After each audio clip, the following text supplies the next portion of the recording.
Craig Jones is on another level of jiu-jitsu. He is the second best, and we're going to see him roll with some mere mortals in this video. Shout out to Bang Tao, Muay Thai, and MMA. You can support those guys. I've left a link to the original footage in the description. Now, this guy looks pretty strong and athletic. He's going to run around to the backside. Craig invert, and he's going to put himself into a triangle, but luckily his pull-out game is just as good as Craig Jones's. He manages to slip around the side, drops back onto a leg. Nice little scramble. He comes up for the whizzer into the dogfight position. Craig with a body lock, and he just pivots around the corner, taking him to the bottom position. One thing to take into consideration is that this gym is an MMA based gym, not a pure jiu-jitsu school, so the style will most likely be different, more wrestle ups, less guard play, and we can see that in practice here. The guy on bottom, let's call him Dave, he's trying to build up to his base and keep his back off the mat to engage into a wrestling scramble rather than just trying to retain guard. Here he's looking for that reverse tight waist, but Craig manages to get the crossface. He turns to turtle, giving his back, and Craig finishes with a nice rear naked choke. That's one guy down, 11 more to go. Our second guy, let's call him Dave again, blocking the ankle and running around to north-south. Craig going straight into that octopus grip where he posts on the thigh. And this grip is really nice because it allows you to track the guy's movement when he tries to run around towards the head. Dave manages to clear that grip and he's going to look to connect his hands for the dars, but Craig postures up and takes him over with an over-under grip. Dave not just accepting the bottom position, he's going to look to come up with his own octopus guard attack. And right here, this is a 50-50. The person who wins is the person who can connect their hands around the far leg. As you can see here, Craig is demonstrating how much control that S grip around the far leg can give you.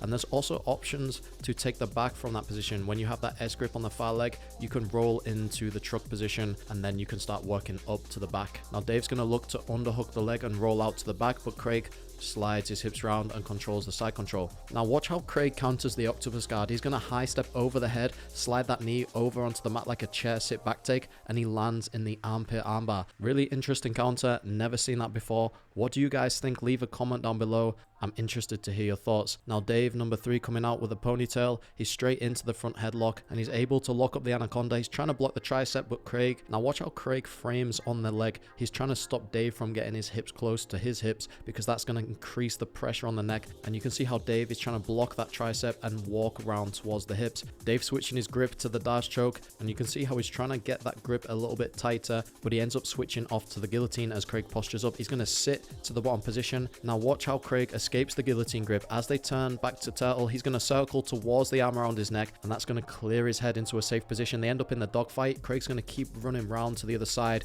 and that breaks the strength of the whizzer. He throws him to the mat. I think Craig definitely upping the intensity in this round. Dave definitely got a little bit excited when he got hold of Craig's neck there. He saw his opportunity and he went for it. He wanted to be able to tell his mom and dad that he tapped Craig Jones out, but unfortunately today is not his day. Craig on the top position in the technical mount. Dave doing a nice job freeing the elbow and escaping the threat of the head and arm choke. Now watch how Craig just takes his time in the top mount. He's balancing with both his hands, keeping his base wide. He's controlling the position with his hips, with his ankles crossed.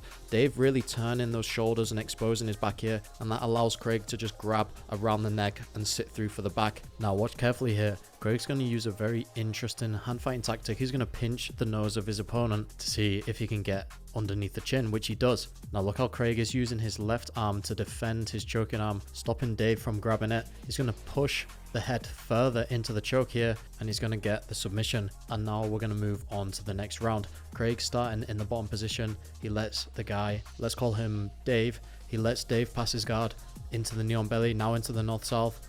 Craig framing on the hips, he's going to turn to his side, get that octopus guard grip, and you see as he reached through for the grip, he builds up to his base. That's allowing him to come up to the top position. He throws the left leg over the back of Dave's legs, looking for the back, but Dave sits to guard. Now watch this detail here. Dave's going to go for the shoulder clamp position, and Craig knows that he wants to use that left leg to sweep or throw it over for the choi bar, so he uses that elbow inside of the hip, and that's going to kill that left leg. Dave's going to kick through, looking to enter into the reverse X. Craig just blocks the entry by keeping his hips heavy. Now watch how Craig just stays heavy on top and works on his balance. That is a skill. Just like passing, balance is also a skill that you need to work on in order to pass. Dave's inverting on the leg but see how Craig got that left knee wedge inside of the hip and he was able to roll for the back. And that's something you always have to keep in mind. If someone is attacking or defending leg locks, most of the time they're going to expose the back, and if you know how to take the back with a knee wedge, it's a great way to connect leg locks to back attacks. Now see how Craig has that bottom hip locked down. He reaches over the top arm, around the back of the neck, and he gets that S grip,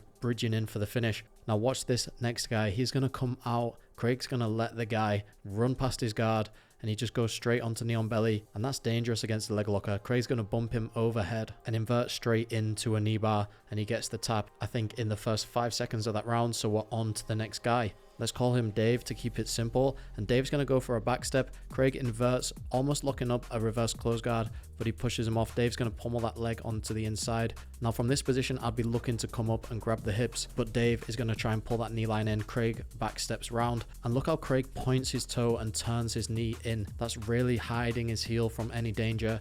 There is a possibility to ankle lock, but I think Craig is past the point of needing ankles. Now watch how Dave passes the leg to the other side, and Craig just puts his foot on the hamstring, and that's going to make it easy for him to push with the right leg and extract the left. Dave coming back up for the top position. Doesn't know how to approach the guard. It seems that no matter what you do against Craig, you're in a bad position. He passes through. Craig just throws that leg over for the boogie choke. And here Dave's going to serve Craig his favorite meal, which is shin to the face.